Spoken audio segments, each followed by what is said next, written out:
Bulan hantu biasanya merujuk kepada bulan ke-7 dalam kalender Cina yang biasanya jatuh pada bulan Julai ataupun Ogos kalender Gregorian. So, menurut kepercayaan Cina, pada bulan ini pintu-pintu antara dunia roh dan juga dunia manusia akan terbuka dan roh-roh akan keluar berkeliaran di alam manusia. So, pada masa ni akan banyak akan berlakunya upacara-upacara tertentu, offering dan persembahan-persembahan untuk mereka-mereka ataupun roh-roh yang telah tiada. Jadi, bulan Hungry Ghost Festival ni akan berlangsung daripada 16 Ogos hingga 14 September dan mungkin secara kebetulan banyak kisah-kisah seram yang dikongsikan sepanjang bulan ni. So, saya ada 3 buah kisah seram yang saya nak sharekan dengan korang berkenaan dengan Hungry Ghost Festival. Kalau korang nak tahu berkenaan dengan cerita ni, korang kena stay sehingga habis video.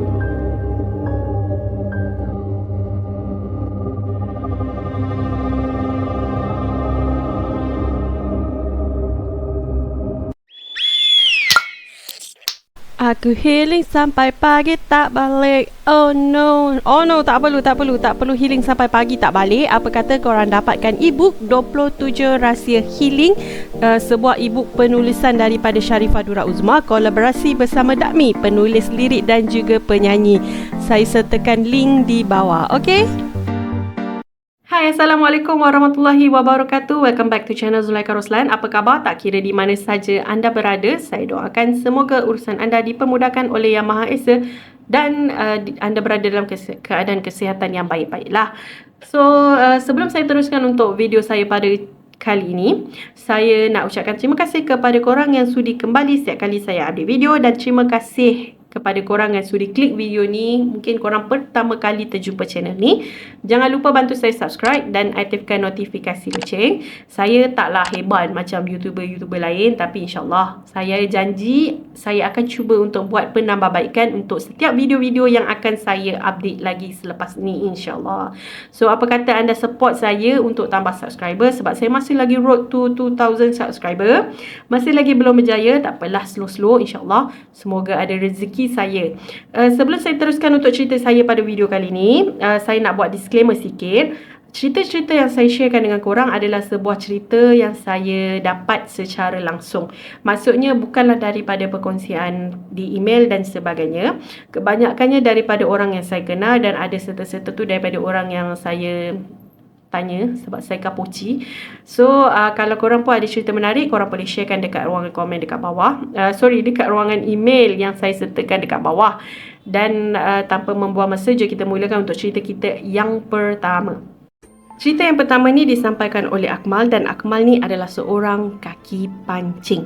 So, biasanya dia akan memancing dalam satu kumpulan yang besar, dan diorang ni akan pergi set tempat lah nak memancing kat mana-mana yang diorang nak pergi, dan akan spend masa dalam 3 hari dekat tempat yang diorang nak pergi tu lah. Cumanya kadang-kadang kalau diorang ni terlampau busy, terlampau sibuk dengan tugasan-tugasan diorang tak dapat nak pergi memancing. Biasanya diorang akan lepaskan gian memancing dekat kawasan area rumah dia ni.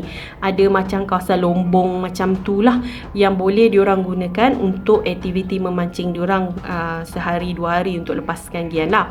So, suatu hari tu si Akmal ni dia dah memang lama sangat dia tak pergi memancing. Dia tanya member-member dia bila boleh set nak pergi memancing, sebab dah terlampau lama tak pergi memancing kan. But member dia terlampau busy. Akhirnya si Akmal ni dia decide nak pergi memancing seorang diri dekat tempat yang berdekatan dengan rumah dia pada masa tu. So, hari yang dia pergi tu adalah hari Jumaat. Kiranya kalau let's say dia pergi memancing hari Jumaat, dia akan spend masa memancing kat situ dalam pukul 1-2 pagi dia akan balik rumah lah. Kalau dia keseorangan. Kalau dia ada kawan-kawan dia, biasanya diorang akan drag masa lagi panjang. Tu normal lah sebab esoknya cuti kan. So, hari Jumaat tersebut, seperti yang dia dah plan awal-awal yang dia nak pergi memancing, dia pun pergilah memancing selepas Isyak. Sampai kat kawasan tu, dia terus buat apa-apa yang patut. Dia pacak ni, pasang nyalakan api sikit nak elak daripada nyamuk, dan dia pun duduk lah tunggu ikan makan umpan dia. Masa ni sebenarnya dia perasan yang suasana dekat lombong tu macam terlampau sunyi, macam seolah-olah tak ada orang. Kebiasaannya kalau dia pergi memancing kat situ, akan ada 2-3 orang lagi tau yang akan memancing juga kat situ. Tapi pada masa tu, masa dia memancing tu, dia dapati yang suasana memang sunyi sangat, macam seolah-olah tak ada orang lain yang akan datang memancing dan sebagainya. Budak-budak motor pun macam tak ada lalu lalang pula, dia kata memang macam sunyi sangat lah. So dia macam tak apalah, pancing je lah dulu. Kalau let's say terlampau sunyi ke ataupun dia rasa macam tak sedap hati ke apa, dia gerak balik je lah, dia fikir macam tu. Sebenarnya tak ada apa nak ditakutkan pun, sebabnya kawasan tu memang dia dah biasa sangat pergi dan berdekatan dengan rumah dia. Tapi itulah, kadang-kadang kan kalau terlampau sunyi macam tu pun seram sejuk juga, dia kata nak pula kalau kita keseorangan. So dia pun pancing dulu, sambil-sambil tu dia main phone lah. Sebab dia seorang, tak ada kawan nak berborak, dia pun main phone, scroll phone, tengok TikTok dan sebagainya. Tengah dia duk ralit main phone ni, tiba-tiba kawasan yang dia memancing tu dimasuki oleh sekumpulan orang. Dan bila dia toleh untuk tengok, sebab masa diorang masuk kan bising, so dia dengar bunyi bising, dia toleh untuk tengok. Bila dia tengok, daripada jauh dia nampak sekumpulan orang yang masuk tu adalah masyarakat Cina ataupun orang Cina lah. So bila dia nampak, dia tertanya juga takkan diorang nak pergi memancing kan, sebab masa dia nampak tu ada beberapa orang, ada orang tua, orang muda, lelaki dan perempuan bercampur.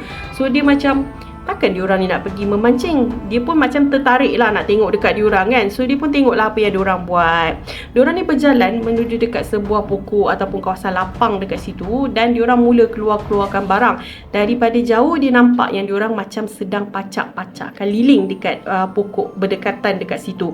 So masa dia dah nampak diorang pacakkan liling ni, dia dah tertanya-tanya upacara apa yang diorang ni buat, sebab dia tak tahu langsung mengenai apa-apa upacara yang berlangsung pada masa tu.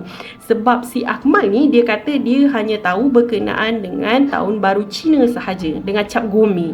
Lain-lain upacara dia memang tak tahu sama sekali.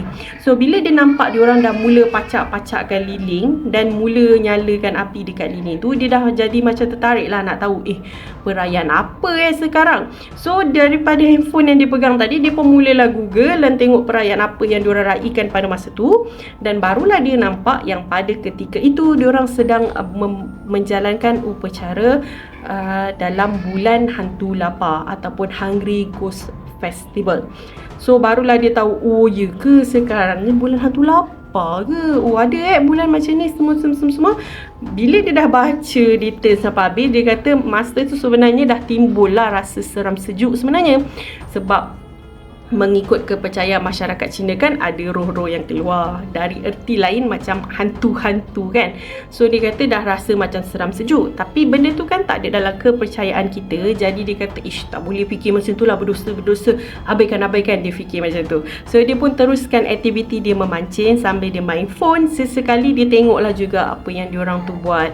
Dan daripada jauh dia nampak lah diorang melakukan beberapa rutin upacara diorang letak makanan dekat keliling situ, diorang bakar-bakar kertas yang daripada jauh dia kata nampak macam duit macam tu lah kan, macam biasa.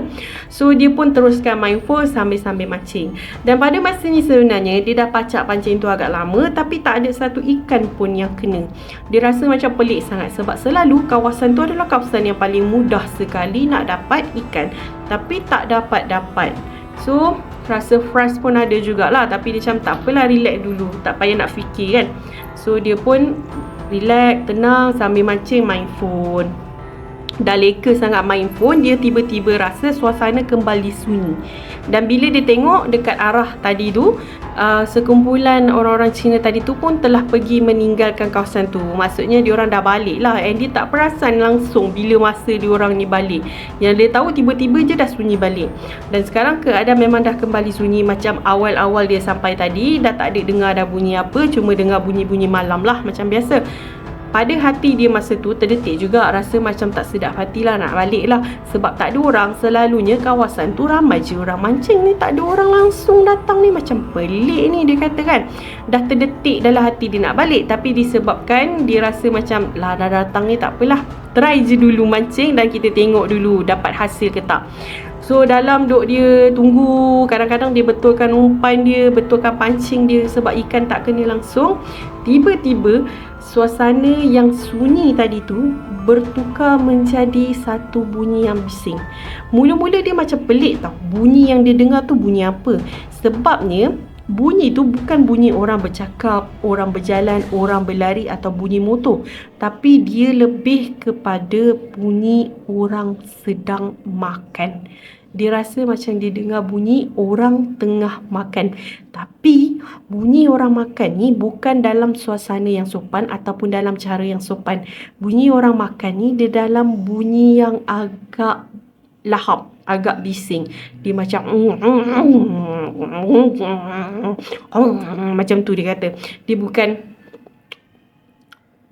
dia macam dia dengar macam tu tau. So masa dia dengar betul-betul bunyi ni dan dia rasa bunyi yang dia dengar ni adalah bunyi orang makan, dia dah mula rasa macam pelik. Kenapa aku dengar bunyi orang makan pula ni? Makan apa ni?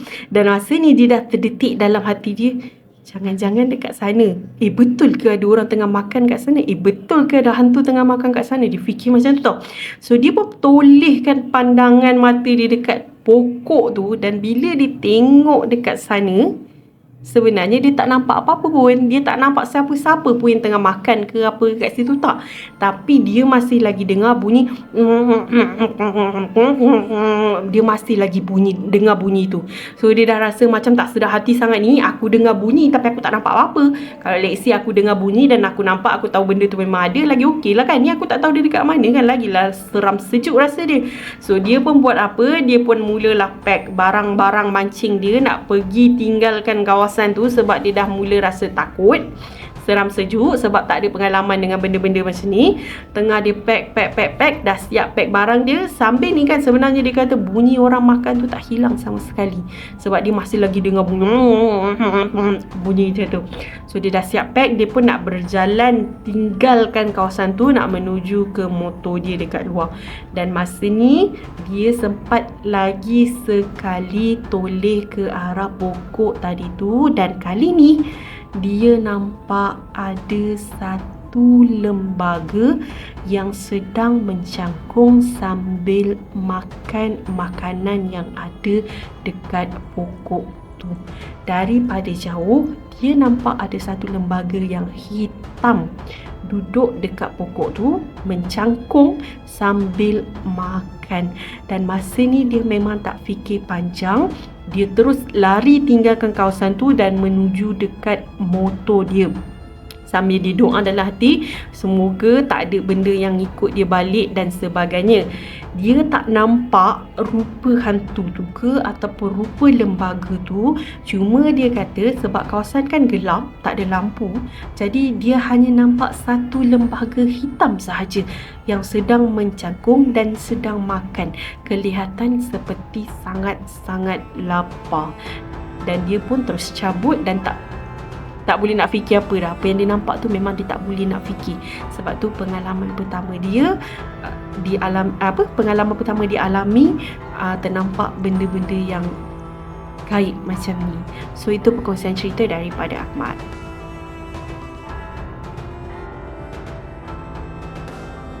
Kisah yang kedua adalah sebuah kisah yang disampaikan oleh Najwa, dan pengalaman ni berlaku sewaktu Hungry Ghost Festival. Dan si Najwa dia memang tahulah berkenaan dengan Hungry Ghost Festival ke apa, dia memang tahu. So kiranya Najwa ni dia duduk dekat sebuah taman perumahan, dan dia kata memang dah lama sangat dia duduk kat kawasan taman perumahan tu daripada kecil. Dan kebanyakan yang duduk dekat situ pun ialah orang-orang lama. Jadi diorang ni saling mengenali antara satu sama lain, dan memang agak rapat lah sebenarnya. Cerita ni terjadi sewaktu dia berusia 18 tahun, dan pada masa ni dia baru je habis SPM kan. Jadi sementara nak tunggu result SPM keluar, dia pun buatlah part time dekat sebuah kedai F&B. Jadi disebabkan dia kerja dekat restoran F&B, jadi macam biasalah dia ni akan bekerja dalam rotate shift. Kadang-kadang pagi, kadang-kadang malam, kadang-kadang tu lewat malam. So kalau let's say dia balik lewat malam, biasanya ayah dia yang akan ambil dia daripada kerja dan bawa dia balik. Tapi kadang-kadang kalau dia balik awal, dia akan naik bas sendirilah untuk pulang ke rumah. So dipendekkan cerita, pada suatu hari ni kejadian seram ni berlaku. Dia balik pada jam 9 malam. Okey, tapi biasalah sebabkan kita naik bas, pumpang-pumpang pun 10 lebih barulah sampai dekat rumah, dekat kawasan perumahan dia. So bas ni akan berhentikan dia dekat luar kawasan perumahan dia, sebab ada satu bus stop je dekat situ. Jadi bas akan berhentikan dekat situ dan dia akan berjalan kaki masuk ke dalam rumah dia. Dan sebenarnya jarak memang tak jauh pun, dah biasa sangat jalan kan. So memang okey je lah kan. So dia pun jalan. Setiap kali dia berjalan dia daripada bus stop tu nak pergi dekat rumah dia, dia akan melalui satu kawasan taman permainan. So malam-malam memang tak ada lah orang yang melepak dekat kawasan taman permainan tu. Ada pun kadang-kadang je lah kalau ada orang main ke, ada budak-budak main ke. Tapi biasa dah pukul 10 memang tak ada. Daripada jauh boleh nampak ada geng-geng motor je lah. Itu pun kadang-kadang. Biasanya memang kawasan taman permainan tu sunyi. Memang jarang lah ada orang lepak. Tapi malam tu masa dia balik, kawasan taman permainan tu memang lebih meriah. Sebabnya dia nampak daripada jauh ada jiran-jiran dia yang tengah melakukan upacara Hungry Ghost Festival lah. Dia kenal sebab jiran yang tengah bakar lilin tu memang merupakan jiran yang duduk dekat sebelah rumah dia. So masa dia melalui kawasan tu dan semakin hampir dengan taman permainan tu, dia nampaklah jelas yang itu adalah jiran sebelah rumah dia. Jadi disebabkan diorang pun kenal dia, jadi salah seorang daripada diorang tu tegurlah dia. Yang tegur tu ialah Aunty Jane. Aunty Jane tu memang agak fasih berbahasa Melayu dan Aunty Jane ni memang agak rapat lah. So biasa kalau Aunty Jane ni jumpa Najwa, dia memang akan tegur, bagi ampau, duit raya dan sebagainya.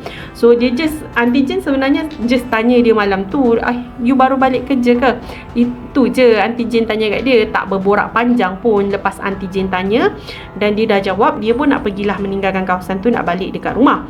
Tapi sebelum dia jalan pulang, sebelum dia jalan tinggalkan kawasan tu, kawasan tempat diorang lakukan upacara tu, dia terperasan yang dalam ramai-ramai orang yang tengah buat upacara tu, dia terperasan ada Nenek Ailing. Nenek Ailing ni dia kata daripada kecil memang selalu main dengan dia, sebab anak-anak Nenek Ailing ni berkahwin lambat. So Nenek Ailing tak ada cucu pada masa tu. So daripada kecil memang Nenek Ailing selalu main dengan dia. Memang Nenek Ailing baik sangat, selalu bagi Najwa ni ampau, duit raya. Dan kalau ampau tu dia bagi, dia kata selalunya bagi dalam jumlah yang banyak. So jadi bila dia nampak Nenek Ailing dalam kalangan diorang ni, dia pun berhentikanlah langkah dia, dan dia lagi sekali tengoklah, fokus ke arah jiran-jiran dia tadi yang tengah bakar-bakar tu kan. Betul ke Nenek Ailing ni kan? Dia duk tilik macam tu, dan dalam dia duk tilik-tilik macam ni kan, tiba-tiba Nenek Ailing tu memandang ke arah dia, dan dia terus menjerit terkejut. Dia menjerit terkejut dan menjerit nama Nenek Ailing banyak kali. Dan diorang yang ada kat situ macam terkejut lah, kenapa si Najwa ni menjerit nama Nenek Ailing? Kan, apa yang dia takut sangat sampai kan dia menjerit nama Nenek Ailing banyak kali? Kalau korang nak tahu, Nenek Ailing ni dah meninggal dunia 2 tahun sudah. Dah 2 tahun dah Nenek Ailing meninggal dunia. Mestilah si Najwa ni terkejut masa dia nampak Nenek Ailing dekat kalangan di jiran-jiran dia tu. Nenek Ailing ni mak Aunty Jane tadilah. So dia macam terkejut bila dia tengok, betul ke Nenek Ailing ni? Bila dia tengok macam tu, dan Nenek Ailing yang pada mulanya hanya tunduk memandang ke bawah macam tu, tiba-tiba angkatkan muka dia dan tengok ke arah Najwa. Dan masa ni sebenarnya disebabkan Najwa ni terkejut, tu yang dia menjerit lah. Dia menjerit banyak kali, oi Nenek Ailing, tidak Nenek Ailing macam tu. I tak tahu dia jerit macam mana, tapi dia jerit ketakutan lah sebab dia nampak Nenek Ailing kan. So bila dia dah mula jerit Nenek Ailing, yang Aunty Jane ni dah datang cuba nak tenangkan dia, tapi dia pun macam tak boleh nak tenangkan diri dia. So akhirnya salah seorang daripada diorang ada kat situ panggil lah mak dengan ayah dia, dan dia dibawa pulang oleh mak dengan ayah dia lah. Malam tu dia kata mak dengan ayah dia tenangkan dia, dan dia tidur dengan mak dia pada malam tu. Esoknya Aunty Jane datang dekat rumah dan tanya dekat dia, kenapa semalam dia jerit pasal Nenek Ailing, dan dia ceritakanlah apa yang dia nampak. Dia kata dia nampak Nenek Ailing ada dekat situ bersama-sama dengan diorang. Sebab itulah dia terkejut. Dan bila dia ceritakan macam tu, korang tahu tak, Aunty Jane ni dia tak macam takut, dia tak macam resah ke apa, tapi sebaliknya dia macam happy sebab dia rasa macam Amma dia datang tengok dia dan terima offering dia macam tu.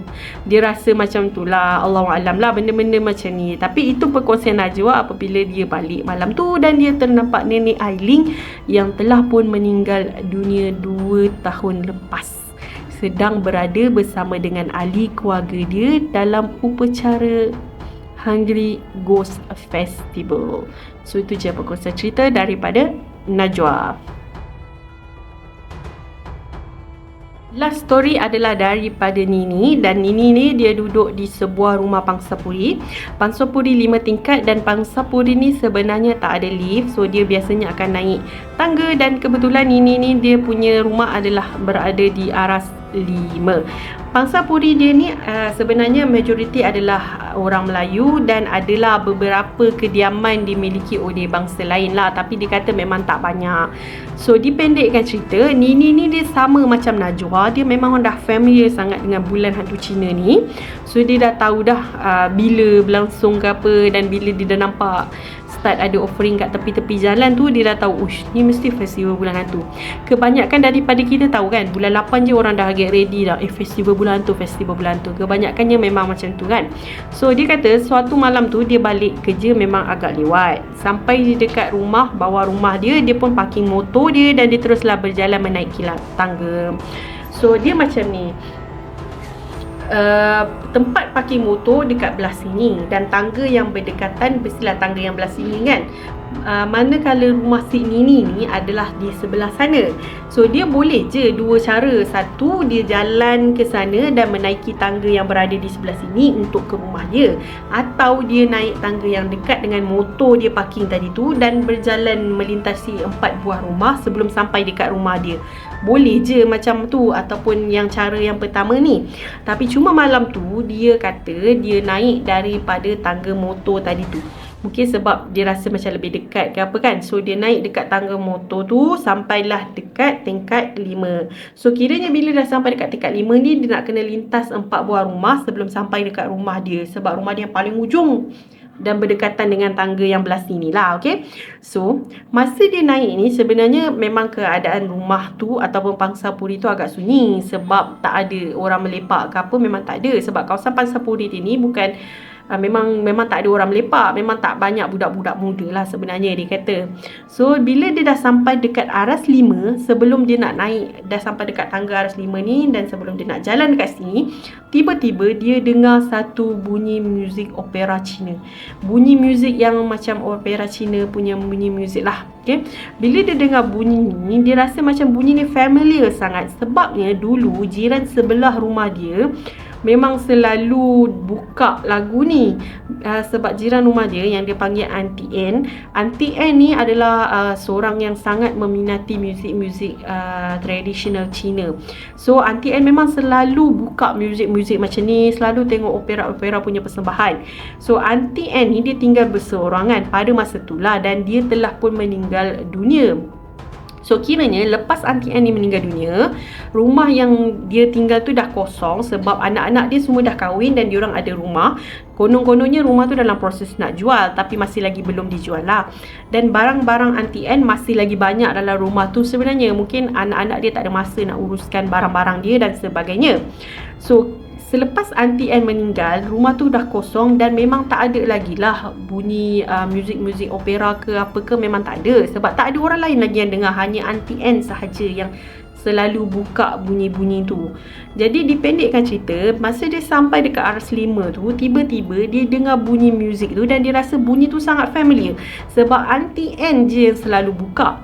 Rasa macam muskil juga. Sepanjang dia sampai, dia turunkan dia parking motor dan dia berjalan naik atas tadi, tak ada langsung bunyi tau. Kenapa dah sampai dekat aras 5, tiba-tiba dengar pula bunyi tu. Macam pelik sangat. So dia dah rasa macam, kenapa pula ada bunyi ni? Dah berapa lama dah tak dengar bunyi ni? Dia tahu yang sekarang musim tu kan, tapi macam tak logik lah pula. Sepanjang jalan tadi sunyi, tiba-tiba dengar kan.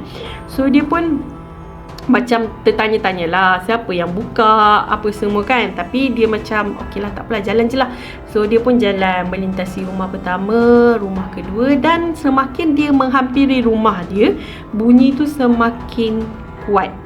Dan bila dia sampai depan rumah Auntie Ann, bunyi tu macam lebih jelas kedengaran.